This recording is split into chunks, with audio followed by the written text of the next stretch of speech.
Podcast. I'm your host, Mari Reesberg. Over the past several years, I've combined my degrees in acting and somatic psychology to share my sustaining creativity techniques with performers. And now I've decided to share it with a bigger audience that includes you.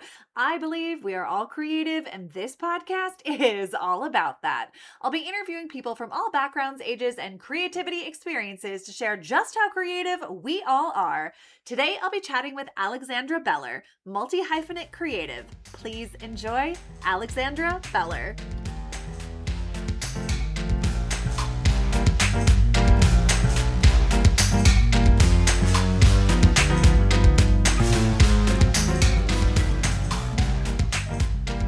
Welcome to the Sustaining Creativity Podcast. Today, I'm chatting with Alexandra Beller, multi-hyphanate creative. Welcome to the show.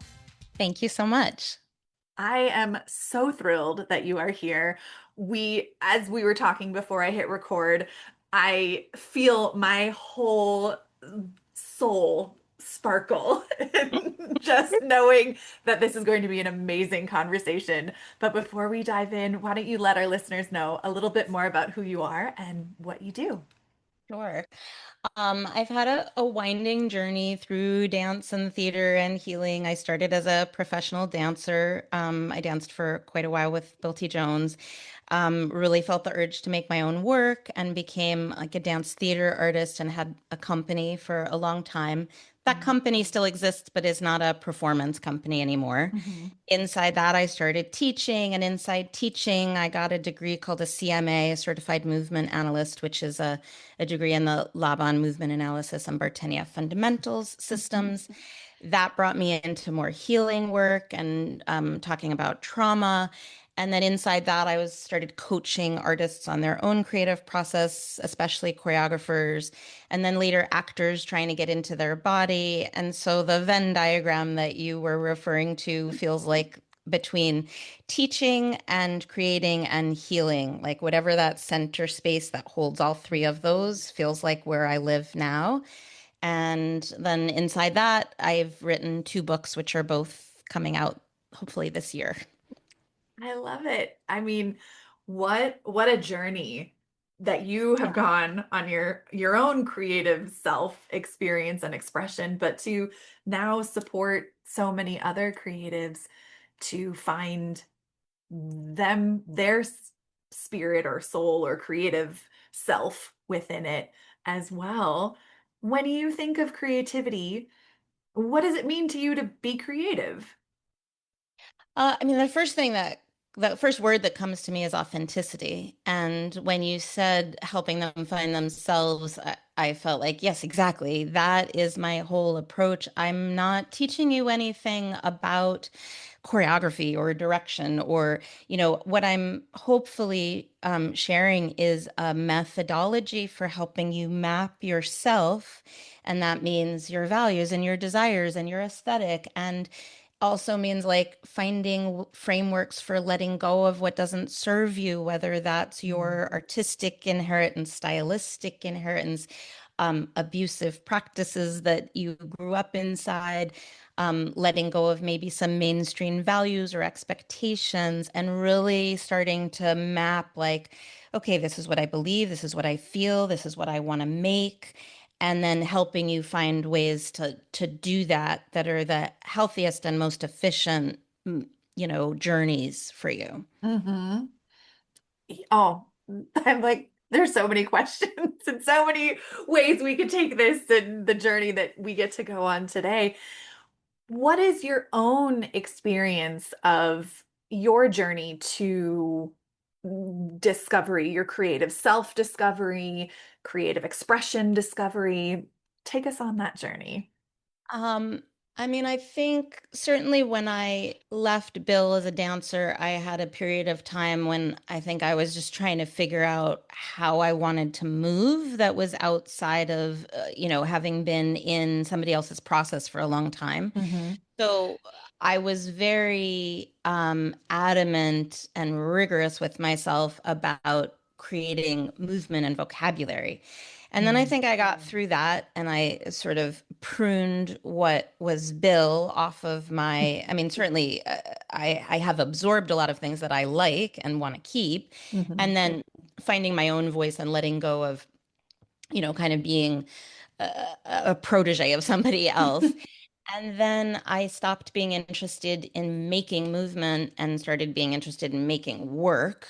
And so started, really just drawing material from other bodies and crediting them for creating that material. Like I often stopped calling myself a choreographer and was more the director, and like the cast was the set of choreographers. Mhm. And that drew me into theater. And so that process has been a really interesting shift to go from making dance theater to working in movement inside theater proper, like straight plays and Mhm. that kind of thing. Not even musicals, really like talking about how we start to create narrative from the body, and then, of course, that Venn diagrams with healing, because when we're talking about truthfulness and movement, we're talking about letting an inner self be able Mhm. to come out into the world and use the body to use its voice and say things that are true that maybe we don't always consciously know or aren't willing to articulate verbally or in writing. Mhm. So I think my process has been a listening process, as all learning is, Mhm. and a lot of being willing to face that space of the unknown Mhm. and sit with my tolerance for not knowing Mhm. and not controlling what's to come out of safety or thinking I can control it, Mhm. and not having to tie things up neatly, and increasing my tolerance for people also not knowing what I'm doing or not feeling like they can put me in a box or label me, Mhm. and sitting with my tolerance for what that means about my popularity or changing what my markers of success feel like, because if Mhm. I've decided I'm not gonna fit into a box, I am not gonna get as much, return in some ways as I might if I fit into a box. Meaning that people who like when they know what to expect from you and you are consistent in like offering that output, you'll get more work, and I have plenty of work, but it now is a lot more authentic and personalized. And, Mhm. it took a little while to get there. Mhm. Yeah. This journey did not happen overnight for Yeah. sure. Yeah. Yeah. And this, the experience of kind of uncovering that you have gone on to rediscover or take ownership in new ways of your work. How did you navigate that when you bumped up against maybe some bigger pieces that were a little more challenging? Or what is that navigation of roadblocks or bumps in the road? Well, I think with any like outer roadblocks, it's generally always reflecting some kind of inner roadblock. So for Mm, me, it's always been the process of like being willing to look at the reflection and say, mm, okay, so this idea of building tolerance is also an idea of like, okay, I'm going to slow down and sit with what comes up mhm, for me from a deeper place. And so, I mean, for example, when I used to be more of a straight up dance technique teacher, I was not the most popular teacher at the studio I taught at. There were definitely mhm, people who just had these like packed classes and, hooting and hollering. And I felt a lot of jealousy and a lot of less than-ness.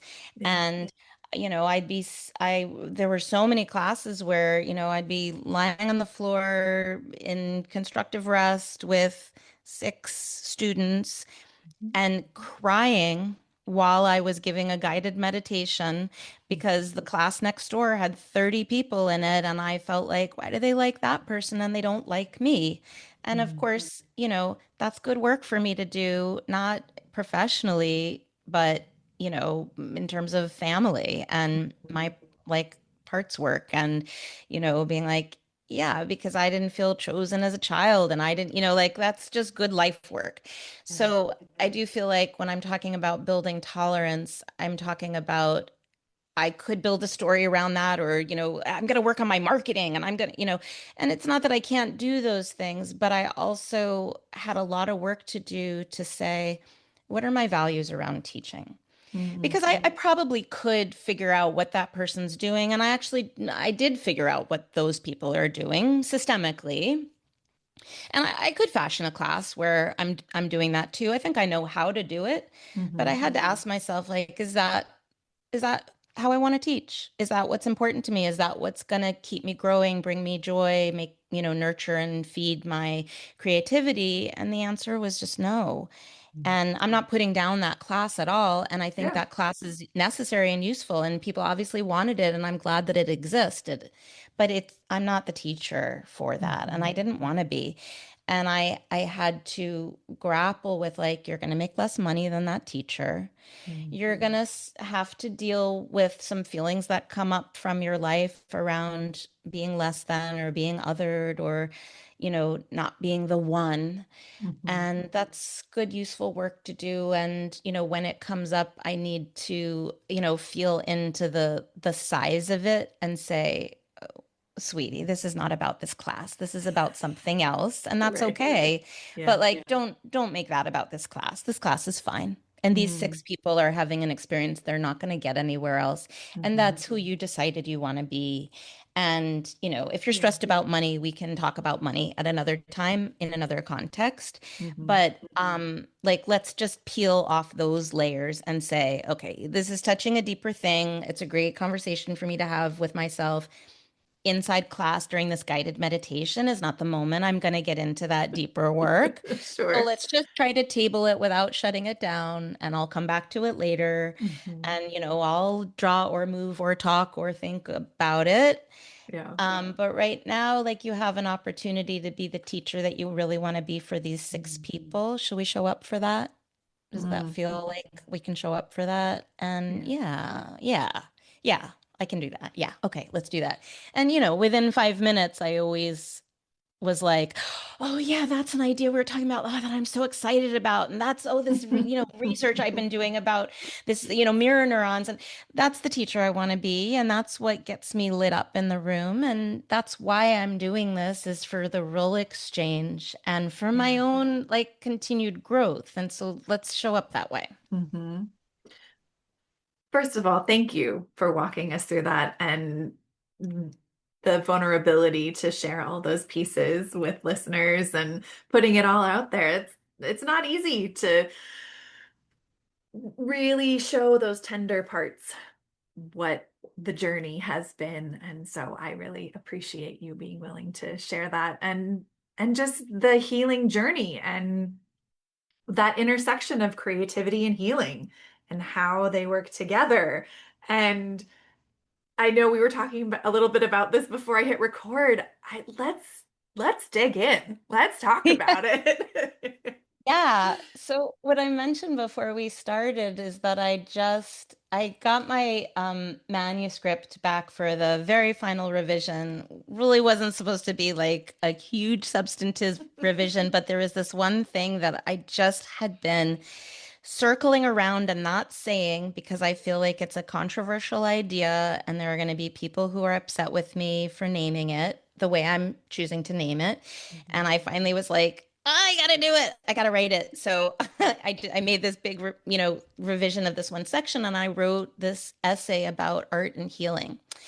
And the premise of the essay is that for my whole professional life, I feel like when you're in, I'm going to say in air quotes, kind of high art circles, Mhm. people who, you know, are on the maybe more experimental end of dance and, really want like new ideas and non-commercial, not glossy, not seen it before, not derivative work.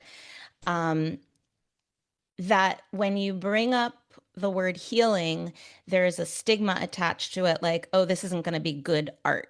Like, Mm. if you put in the marketing for a dance theater piece that this is about a healing experience for the performers and or the audience, that people are going to have an eye roll. Like, Mhm. oh, it's like therapeutic, but it's not like good art. And I've been grappling with this for a long time because, in my experience as both a maker and a performer, art can be one of the most healing experiences we can have when Mhm. designed for that purpose. And I think the greatest art I've ever seen is healing work. And I think we Mhm. can look at certain things like visual art and see that. You know, you look at something like Munch's The Scream, and you're like, yeah, I bet that there are people who look at that painting and they're like, oh, I feel seen. Like, that's what I feel like. And I feel recognized, and it heals something in me to look at that painting. Mhm. Um, but when we do it in dance, I feel in particular that something about maybe the Venn diagram of like dance as therapy and dance as art has made people feel cringy. Yeah. And this piece that I wrote posits that I think that too many things that are using dance as healing are being labeled art. And so then Mhm. people see it and it's like that wasn't meant to be a piece of art. It was meant to exist. I think everybody should dance. Mhm. So I'm not saying that people who are, doing this healing artwork shouldn't be doing it. Yeah. But not everything that's called art should be called art. Art Mhm. is a separate thing. Art is a way of like, yes, there's expression, but it, for me, has to go a step beyond expression because there's a relationship we're trying to have with the audience that is essential, Mhm. fundamental, and there's a responsibility for artists to be thinking about this experience that the audience is getting. And I think a lot of art that is really meant to be healing and Mhm. not art is not going that step to be like, what is happening for the audience? How am I condensing and saturating the lived experience into imagery that makes it a portal to another system or another way of Mhm. thinking or another way of feeling? How am I crafting this rigorously for the audience? It's not just how am I expressing myself? Yeah. And everybody should be expressing themselves through movement. I am not trying to take dance away from anybody. In fact, I think if it weren't trying to be art, maybe more people would be willing to dance Mhm. and not feel that there was this high watermark or standard or Mhm. expectation that they had to hit. Well, I can't do that. Yeah, you don't need to do that, babe. You just need to be in your body and be alive and start waking up. You don't need to hit Mhm. any kind of mark. And that also doesn't mean that that healing work doesn't ask for a witness. Sometimes it does. Mhm. I feel like there's all this material, and sometimes it's social justice work that doesn't want to be art. And sometimes it's inner expression, healing, catharsis that doesn't want to be art. And many of those things might still want to witness. Like, Mhm. I am going to go down to the water and I'm going to dance with a bunch of people about water to raise awareness. And still doesn't necessarily make it art, Right. right? It's important, it's essential, it's communal, it's active, it's got momentum. I want to support it. It's not necessarily art because Mhm. I'm not going that next step to craft it intentionally towards an audience experience. And that's where it becomes art. And you absolutely do not have to do that. But I Mhm. think then pull the label of art off of it, separate art and healing a little. And then I think the healing in both scenarios, both the healing work and the artwork, could actually exponentially grow. Yeah, the flourish. I'm so curious for our listeners who may have never heard the phrase or term witness of a healing experience. I wonder, could you tease it apart a little bit of like audience and witness because they're both observers of something. And what do you Yeah. mean? Well, I think if we think of the idea of witness, it is a fairly one-sided perspective. I am watching something, Mhm. and that's my job. My Yeah. job is to look at this thing. I don't have an expectation that I'm being changed by the thing I'm watching. Hmm. When I'm an audience, I'm coming in with a hope that what you have made is going to change something for me. Mhm. Yeah. That you have crafted something and you are thinking about me. When I witness something, they may not even know you're there, right? You can be a Yeah. witness to something and they don't even know you're watching. Mhm. An audience is an intentional relationship that requires craft and it requires responsibility for the audience's experience. When Mm. you're witnessing something, there's no expectation that anybody even knows you're there, much less that they care that you're there, right? Right. Yeah. And that's the way it's meant to be. And so something like an authentic movement practice, which grew out of Bartenieff Yeah. fundamentals, um, is a crafted experience, a designed experience where there is a mover, and the purpose of this is healing, not art. Mhm. Um, and that mover gets to do absolutely anything they want, and the witness is, and they have a secondary job to just keep the person physically safe because sometimes that mover closes their eyes. Yeah. But but other than keeping them physically safe, their job is just to watch and take in and, kind of clock and catalog and notice. And they can be making associations, but for the most part, I'm like, I am just watching you and holding the traffic and the flow of this experience, maybe to be able to feed it back to you, maybe just to have been here and that Mhm. you had somebody. And I think that's the thing about like our ongoing intimate relationships, family or spouse or, chosen family, etc., is that you have a witness to your life. And Mm. there's something that's so remarkable about having a witness to your life and the way that, if we think about the physics of what resonance is, it's something Mhm. bouncing off of something else and coming back to you that helps you see your own shape. Mhm. And it's very different from somebody telling you about yourself, right? That Yeah. resonance and witnessing is a way to create a bounce for Mm. you to bounce back to yourself, that you get to see yourself. I Mm. sometimes think I don't mind that I'm aging myself, but in one of the Indiana Jones movies, he's over this chasm and he has to get across and he's like, I don't know how to get across. And then scoops up a handful of sand and has this idea and he throws it across the chasm. And suddenly you realize there's an invisible bridge and the sand has landed on the bridge and he can see the sand and he walks on the bridge Mm. with the sand like illuminating what was an invisible pathway from one place to another that felt like a chasm. And Mhm. I sometimes think of witnessing as like that Mm. sand that allows you to see a pathway you hadn't seen before just by their presence. Mm. Mhm. Thank you for kind of splitting those two pieces and helping listeners and myself understand a little deeper how we can be different presence, whether it's the presence of an audience or the presence of a witness, and both are important and valuable and a part of that healing experience, whether it is an audience or a witness or whatever is happening. Yeah. It's a very special, unique experience to be both, I think. Yeah. Yeah. Yeah, in your own journey and crafting of art and creativity, where do you draw inspiration? Who or what is inspiring you these days? Um, yeah, it's a great question. I feel like I am a little farther from my choreographic identity lately because I've been so focused on writing these books and doing a Mhm. lot of teaching.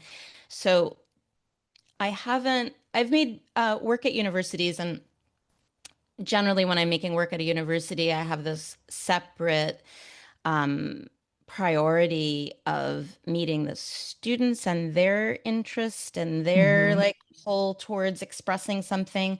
And truthfully, what's been coming up in all the universities lately is political. Yeah. So I've been making a lot of work about resistance Mm. because both in my body and in the bodies of the students that I'm meeting, that we're just like, there's a lot of rage and a lot of, Mhm. helplessness and Yeah.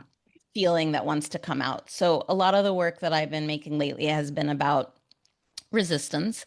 Mhm. Um, and and then a lot of the writing that I've been doing is about systems and trying to like back up and see systems because I feel like there's so much we're needing to dismantle right now, whether we're talking about white supremacy or the patriarchy or ableism, Mhm. the wealth gap and capitalism. There are just so many things that are trying to be pulled apart that this embodied experience of backing up, zooming out, opening the aperture to be able to see the matrix of a system Mhm. feels like the directionality and physicality that a lot of things are asking for these days. I've been thinking a lot about the patriarchy as, we're hitting this like, Roe v. Wade got overturned on, we're having this like absurd, upsurge in like very overt misogyny, Mhm. patriarchy, I think, in an extinction burst and trying to just like have a last hurrah. And as I'm trying to look at that system, I'm like, what is required of my body to really examine that system enough to like in the Matrix, be like, oh, once I see it, it doesn't hold any power over me anymore. Sure. Obviously there's legislation that still needs to be, overturned or enacted. But like in the big picture, I feel like a lot of these systems really just require true perception. Like once you Mm. see it, it's like quantum in a way. Like when you're Yeah. looking at it, except the opposite of quantum, when you're looking at it, it doesn't exist anymore. Right. Yeah, shining that light helps it disappear. And Yeah. yeah, that makes a lot of sense. Well, oh, what do I want to ask you? There's so many things and so many pieces. For individuals who may just be kind of starting their own healing creative journey, what are some small steps that you would support or recommend, or how Yeah. could someone just begin to dip their toe into that experience or that process? Well, I think maybe the first part might be this conversation we're having of like, what's the purpose of this creativity? Because Yeah. creativity has a lot of different outlets. Is this for me? Is it trying to heal something? Hmm. Does it need a witness? Does it feel like a witness will help it become and help me feel? Is that witness just a witness, a sounding board, a reflector, or am I trying to have a relationship with that witness where I'm making an offering towards them having an experience and a change? That Mm. that makes them more of an audience. So already I feel like there's three pathways. Like, is this for me? Is this for me, but I need support and a witness? Or is this for me, but also for you in equal parts? Maybe in Hmm. some ways, even more for you than for me. Okay, that feels like an audience relationship. So two of those don't feel like art. They feel Yeah. like healing, one requiring somebody and one not requiring anybody. And the third one feels like art. So I feel like that might be the first question. What is this trying to be and how do other people fit into it? And it might change, I Hmm. might be like, this is just for me. I'm just, doing this thing. And maybe I make a set of drawings that feel like they're expressions of my inner family system. And Hmm. I'm, starting to draw from the perspective of different inner children or teens or something. But maybe I'm like, oh, I want to show this to people. I feel like I want some kind of discussion around this. I want witnesses. And maybe I show it. And maybe some of those conversations made me feel like, God, I feel like this might be actually an art series that I'm making. Okay, now I'm Mm. going to be more intentional and I'm going to craft this and I'm going to like, what would the experience be for an audience in seeing this? And how do I want their journey? And how would I start to bring their lived experience into the room with it? How do I want to craft it? Is it a spatial choice? Is it a delivery choice? Is it a, format?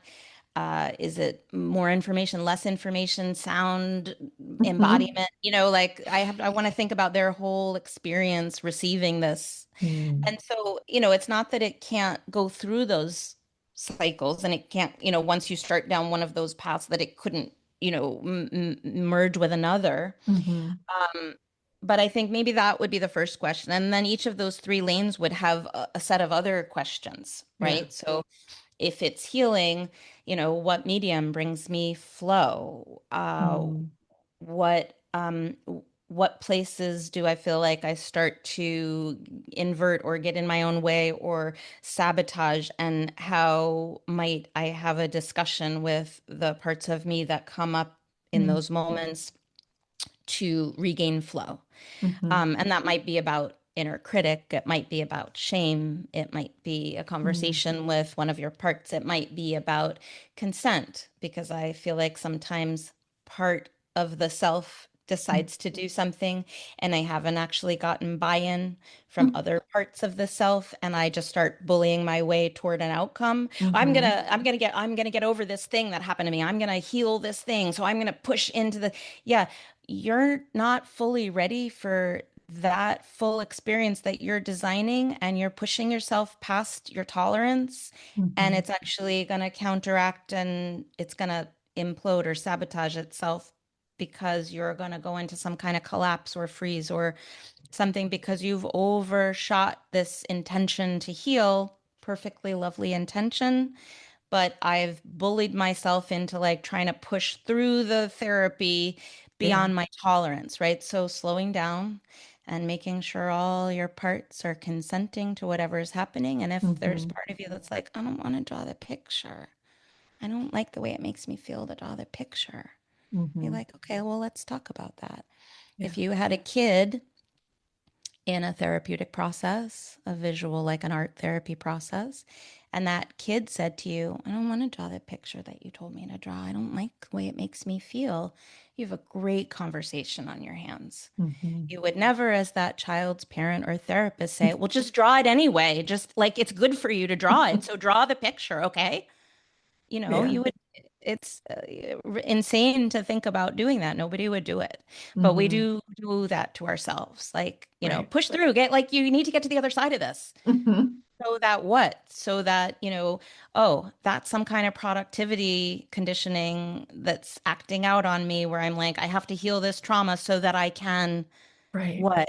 Find the right partner and, progress in my career, Mhm. lose weight. Like what's the thing that's going to happen, quote unquote, after I heal, that I'm trying to bully myself through healing? Yeah. Right. So like those are some questions I might ask down that one road. There are different questions for the like, why the witness? What's that bringing Mhm. me? And then the art, and why the art. Yeah.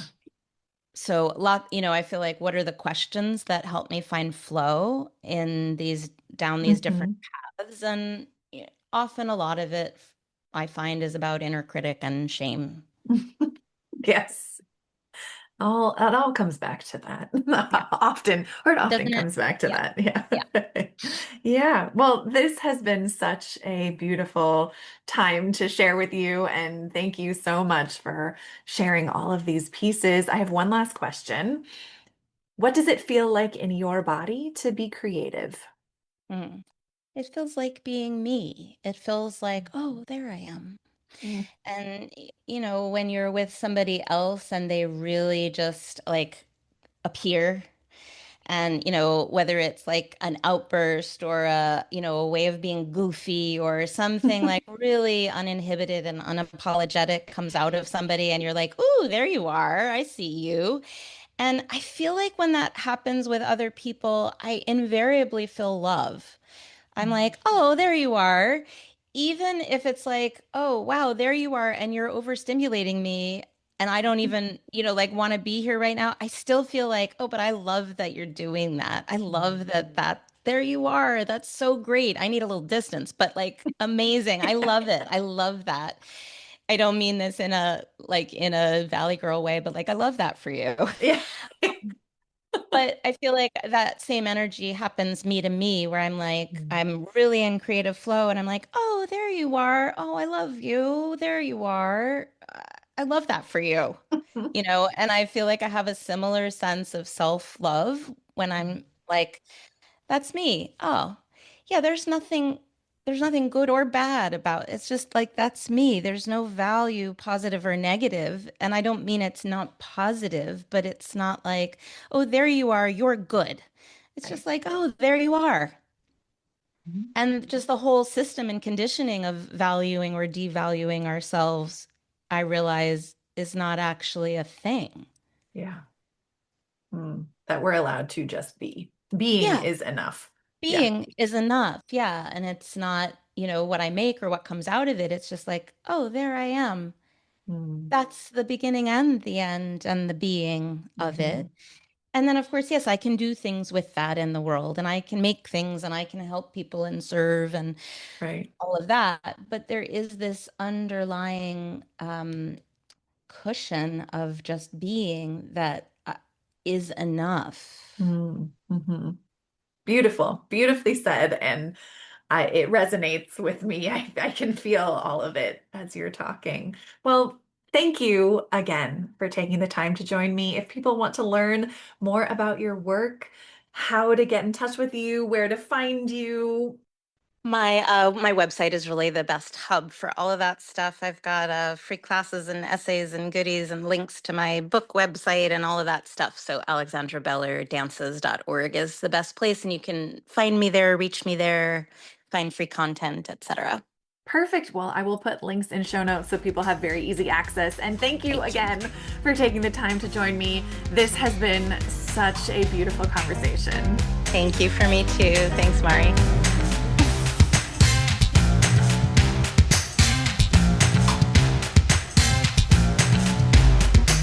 Thanks for listening to the Sustaining Creativity podcast. We'd love to keep in touch, so follow us on Facebook and Instagram. We are at Sustaining Creativity.